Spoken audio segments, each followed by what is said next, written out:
Am I the antagonist for celebrating my birthday, which is the 1-year anniversary of my nephew's death? My 25 female nephew, for male, passed away 1 year ago because of cancer. It was right on my birthday and there was no celebration, there was nothing, because everyone was devastated.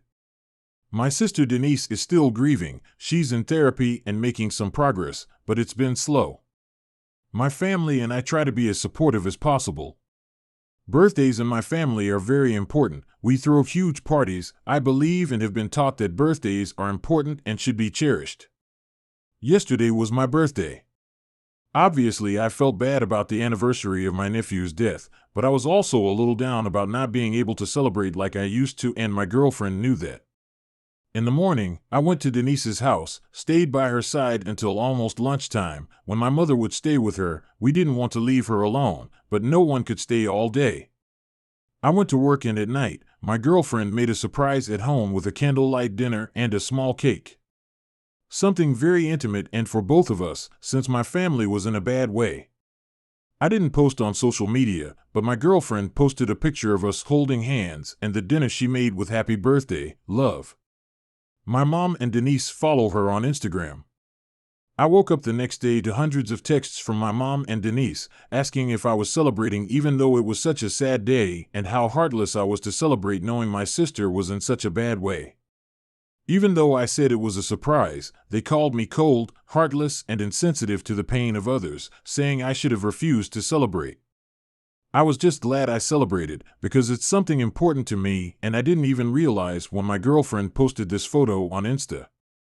By the way, in case you were wondering, none of them remembered it was my birthday. Am I the antagonist? NTA. Nope. Someone else's death, while sad, doesn't mean that you do not get to go on living and celebrating. Shame on all of them for trying to make you feel guilty about this. Happy birthday, OP. You are allowed to be a little bummed, you are allowed to celebrate, and you are not the a-hole. Your family is allowed to feel their grief, of course, and unfortunately the day may never be the same for them, but they are not allowed to drag you through the mud for something that isn't remotely your fault. ETA, I wouldn't personally blame you if you'd had a giant bash, though I can see how others would think it in bad taste. The fact that they flipped out over a small cake and dinner with yours so is really just unreasonable. Nta low-key birthday and spending time with the mother is definitely sensitive. Birthdays are a big deal for your family, and you've been denied your celebration 2 years in a row now because the family is grieving. It's perfectly understandable that they're not able to celebrate on such a painful day, but that doesn't mean that it's inappropriate for your GF to show that she loves you and did something special for you. Am I the antagonist for kicking my sister out for bringing gluten into our gluten-free kitchen? My daughter is on the more severe end of celiac. Any cross-contamination would set her back for weeks. It has taken us years to get her properly diagnosed and treated, and at 10 years old she now is underweight and has severe anxiety about food. She will not eat if she feels it's unsafe, and it's hard for me to blame her. Our house has both a kitchen and a kitchenette in the basement, complete with full sets of pans and utensils. Our main rule for the house is that there is absolutely no dairy, gluten, or seafood to be kept or cooked in the kitchen. Our older son is allergic to seafood and my wife is lactose intolerant. The kitchenette is for items containing those ingredients. My sister and her kids have had to move in with us for personal reasons. They live in the basement bedrooms, and when they moved in, we very clearly explained this rule to them and why. It took less than a week for us to find a box of pasta in the kitchen. We explained the rule and moved it, and she was apologetic. A month later, my daughter comes to us in a panic because my sister was making fried chicken in the kitchen. My sister was apologetic, but insisted she needed to because the kitchenette was too small. It felt harsh, but we moved all of the food to the basement, threw out every single pan and utensil she may have used, and deep cleaned the kitchen. These incidents making the kitchen no longer 100% guaranteed safe has made her regress in therapy. We're working on it, But unfortunately right now, it is so bad again that we have to feed her exclusively takeout from the one gluten-free restaurant around unless we want her in inpatient care. Which takes us to last Sunday. I get home, and my daughter is having the worst panic attack I have ever seen. My mom and sister were in the kitchen making an entire Sunday dinner. Spaghetti, mozzarella sticks, garlic bread, the works. I lost it. I ended up absolutely screaming at them that they were ruining my life and had threatened my daughter's life for the last time, and I had had it. I threw all of the food out into the yard and told my sister that if she really cared that little about her own niece's life, she could get the fuck out of my house. Now my mom is mad at me for kicking out my sister and her kids when they're vulnerable over a food allergy, but I don't care. She can even leave the kids here if she absolutely needs to, but I'm done with her. We have one rule. 1. My wife agrees with me but thinks I should give one last chance and just not allow sister to bring any food into the house. My mom can't take her in and she can't afford rent anywhere, so she would be homeless if we didn't let her stay. I'm not sure I'm in the wrong here. Edit. The possibility of inpatient care has come up before and been fully investigated by her medical team. If she went into inpatient care, she would be eating takeout from the same restaurant there as well as they would also not be able to safely cook for her in their facilities. The only true differences would be more monitoring and not being at home. NTA, you didn't kick your sister out because your daughter has an allergy, you kicked her out because of her blatant disregard for your daughter's health and life. After watching you deep clean your kitchen once already because of her actions, your sister decided, apparently, it wasn't that big of a deal, you'd just do it, again. NTA, your sister got her uncaring and self-absorbed personality from your mother. I'd let them figure out how to resolve the consequences of their actions. NTA. Your daughter has a severe allergy and you explained this to your sister who seems to not actually understand the consequences of her actions. First time, okay fine, she forgot. Second time, okay, I guess, but the kitchenette being too small is a bad excuse. The third time she cooks an entire gluten-heavy dinner with dairy, you are within your rights to lose it and kick them out. 3 strikes and you're out. It's your house, your rules. If they can't follow them, then they can find somewhere else to live. Edit. I now know celiac is not an allergy but an autoimmune disorder. My point still stands though. Once again, someone with no knowledge decides that someone else's allergy is a non-issue. I understand your wife's concern, but the fact is that you've told your sister the rule numerous times, and she's refusing to follow it. And by ignoring the rule, she's putting your daughter in danger. If she ends up homeless, it's the result of her behavior, not yours. Am I the antagonist for not acting like a mom to my son? I know this sounds bad, but let me explain a little. I, 35 female, have a 14 male son. I do everything I can for my son and make sure he has everything he needs. Lately he has been acting out a little at home and school, so I decided to sit him down to try and figure out what was happening. He is my only child and his dad and I are still together. I tried to sit him down and ask why was he acting out. I was concerned if maybe it had something to do with myself or his father, but he wouldn't budge. I asked him was there any issues going on at school, because if there was I would be more than happy to help him. I was scared there would be bullying at his school and I was prepared to transfer him to another school if necessary. He said there was no bullying and he had no issues, he just felt like 14-year-olds should act out a little. I told him his behavior was not allowed in my house. His behavior consisted on swearing at myself and his father, swearing at his teacher, and much more. I tried so hard to discipline him as much as possible. So here's where the issue started. After a little fussing with my son, he said my life would be better if I didn't have a mother. I was extremely hurt. I said okay, and went on with my day. I prepared dinner for myself and his father. Not for my son. When my son smelt food, he came downstairs and asked where his was. I responded I made dinner for myself and your dad. Since life is easier without a mom, there's some heatable food in the freezer. My son went absolutely crazy. He stormed to his room and did not come out until today morning. Normally I would take him to school, but today I did not. He came downstairs expecting his breakfast that I make for him every morning, but there wasn't any. He said, "Where's my breakfast?" I responded, "Your mother would normally do that for you. But if life is easier without one, you'll need to prepare your own breakfast. Also take the bus to and from school." After a few swears, he made himself some cereal and took the bus. I suppose my son called his grandmother, my mother-in-law, about this, and I received many calls saying I was a horrible mother, that I'm starving my child, and I'm being petty. I thought this was a good way to discipline my child and make him grateful for everything he has. I'm starting to think I messed up. So am I the antagonist? Edit for info. Later today, when he gets home from school, I plan on sitting him down to have a conversation that what he said really hurt me. I do not plan to bring up the fact he called my mother-in-law. I have never hit, screamed, or swore at my child. I would never do this. Edit 2. My son had a half day, so I texted him asking if he would like me to pick him up or the bus. He texted back saying he wanted me to get him. So I did. In the car, he immediately apologized for what he said, and he said that his friends were acting out, so he wanted to fit in. His friends got suspended today for something they did, and they wanted my son to join. My son did not, and he said he was sorry for how he was acting. I also apologized for my actions. Edit 3. I want to say thank you all very much for your comments. When my son got home, he cleaned his room and even offered to help with dinner to learn to cook.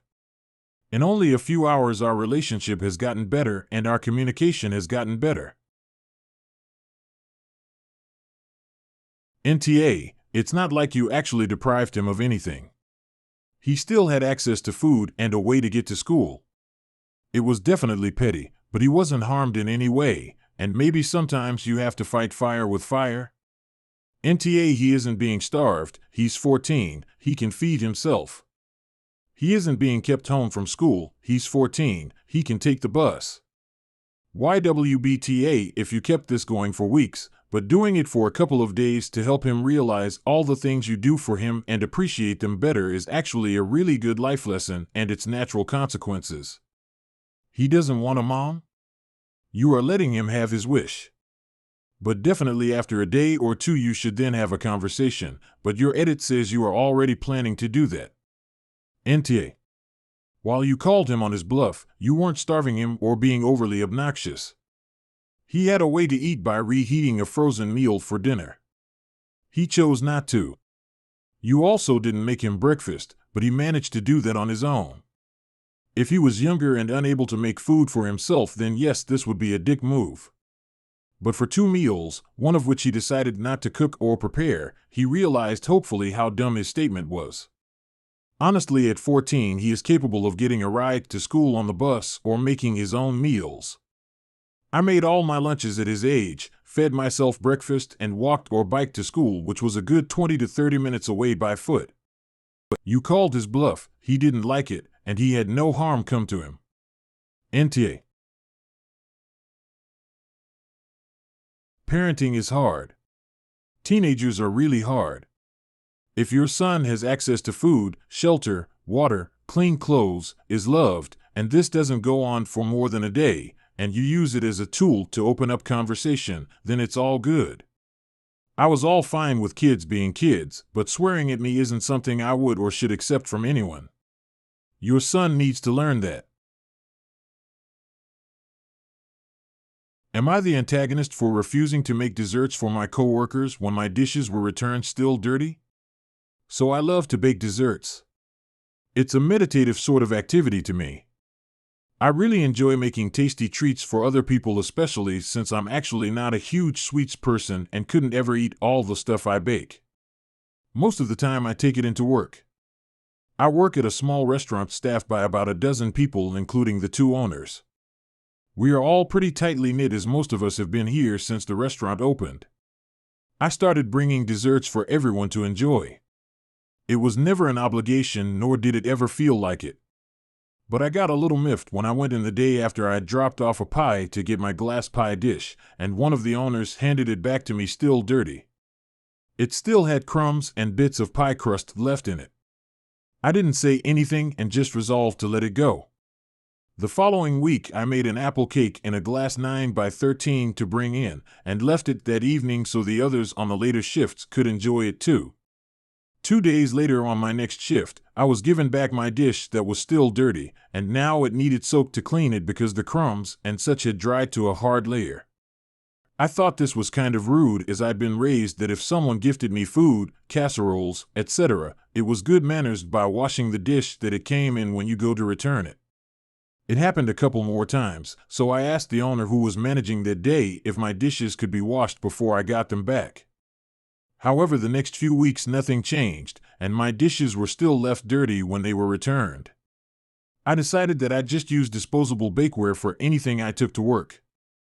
However, I ran into an issue that sometimes the baking time and temperature for some of my recipes doesn't work for the cheap metal disposable bakeware, something I'd forgotten about until I took a pie to work, and when they cut into it, it was discovered that the bottom crust was a bit burnt. One of the owners joked that I had downgraded my equipment so they got burnt pie. A server said she noticed I'd stopped using glassware and wondered why. So I replied that my glassware was never cleaned after everyone had eaten, and it was a major pain in the ass to clean after it was dried on, plus I felt that it was a bit rude to have my dishes returned to me still dirty.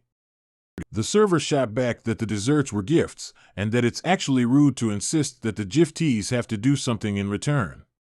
Another server agreed with her, and said that if I was expecting them to wash my dishes for me, then I shouldn't bother making food for them at all. So I said I wouldn't if it was such a contentious issue. The servers said I was being petty and are refusing to speak to me unless they have to. Now, I could see their reasoning that someone being gifted something shouldn't be obligated to do something in turn, but I still feel that it's rude to not wash the dish that gifted food came in. So, am I the antagonist? NTA. They work in restaurants. Why are they returning dishes dirty? Hogwash. It is not rude to expect the dishes to be cleaned. Who does that? NTA. NTA, you're not obligated to make desserts for them. If you are making the effort, then it's basic manners to clean it and give back. Not to mention they themselves said you should stop if you want clean dishes back. Ordinarily, I would agree with you. If you gift a dish to a neighbor, your friend, they should return the dish clean. However, in this case you are gifting to a large group of people, so then who is supposed to take responsibility for cleaning that dish? In this case, no one person is being rude. There just isn't a fair way to allocate that responsibility amongst the random people that benefit from your gift. If you say the person who takes the last piece, I guarantee there will be a lady piece left in your dish until you pick it up. Am I the antagonist for snapping at a woman after I repeatedly told her no? I, 28 female, love surfing and paddleboarding. I own a small house-ish thing right on the beach, and in summers you can rent a paddleboard, $15 an hour. A lot of people come here since the price is lower than the average and the beach is pretty nice. There are 3 signs that say the exact same thing. Please note that we are not responsible for any personal belongings that are damaged or lost while you are renting a paddleboard, and we will not assist in helping to find them. This rule has no exceptions. There are 3 girls that work on shifts here: Camilla, 17 female, Laura, 18 female, and Kira, 18 female. There are always 2 people in a shift. Sometimes one person will decide to go in the water for either helping someone, to explain something to someone, go for a swim, go paddleboarding, etc. Yesterday me and Camilla were on the same shift and I decided to go for a quick paddleboard. About 20 minutes later, I see Camilla waving her hand at me, signaling me to come back. I go back and there is a lady in her early 20s screaming at Camilla. I ask what's wrong and she screams that she lost her necklace. I try to calm the situation down and explain that there isn't much we can do about it. The woman starts shouting even louder, telling us it's a necklace from her great-grandmother and that we need to find it, and if we don't, she will file a lawsuit. After the fifth explanation, I snap and tell her that if she wants, she can hire someone to find it, but it has to be after we are closed so there are no people in the paddleboarding zone, and then point and say there are 3 big signs with big red letters, and it is your fault for losing it. If you aren't going to go on your own and stop shouting, I will call security. She starts crying and leaves after that. I told this situation to my friend and she says that I was too harsh. So am I the antagonist? Who wears such precious jewelry to the beach? It's her fault she lost it. NTA. I would be distraught, too, if I were in that lady's situation, but that's no reason for her to scream at employees and threaten to sue. If that necklace was so important to her, she should have taken the trouble to put it somewhere safe before coming to the beach. NTA. In the moment she threatened a lawsuit, the proper response is due to threat of lawsuit. The matter is now out of our hands. Please send all future correspondence to our lawyers. We are no longer allowed to talk with you. And walk away and ignore her. If she stays around, call security. Sometimes you have to be harsher for someone to get the point. I probably wouldn't have said the "it's your fault for losing it" part since it's customer service, though true. But the call for security, pointing out the signs, etc. was great. She can't file a lawsuit, so her threats were empty anyways. Am I the antagonist for telling a stranger that I don't care that their kid has disabilities? I was on a train and standing close to a family. Because apparently this is relevant, the train was very busy and there was nowhere for me to move to. The daughter was probably about 8 years old, although I'm not good at estimating kids' ages, and kept trying to grab my arm. The first time I thought it was probably an accident, the second and third time I tried to just move back as much as possible, and the fourth time I said to the parent, "Can you stop your daughter from touching me?" The parent said, "Sorry, she's got learning disabilities," but made very little attempt to actually stop her. For example, maybe switch seats so she's further away from strangers, and I replied, "Frankly, I don't care what she has, her disabilities have no bearing on whether or not I want her to touch me." I then told my friend about this, and my friend said I was an because I have no idea what it's like to raise any child, let alone one with special needs who might not be capable of understanding society rules. NTA. It is on the parent to teach their child proper etiquette and behavior in public. Children with developmental disabilities are perfectly capable of learning skills, social etiquette, etc. There was no reason for mom to not keep her kid from touching strangers. That mom lost out on a teachable moment and is limiting her daughter. NTA. Just because a person has special needs doesn't mean they can't understand rules. Their parents should be teaching them and correcting their behavior when necessary. They are doing their child a disservice if they don't. NTA. You shouldn't have to deal with strangers touching you. They need to actually make an effort with their kid. The kid has to learn eventually to be able to function in society. Grab the wrong person and they could end up dead. Doesn't matter the disability, they need to learn not to touch strangers. Not just a respect thing, but a huge safety thing.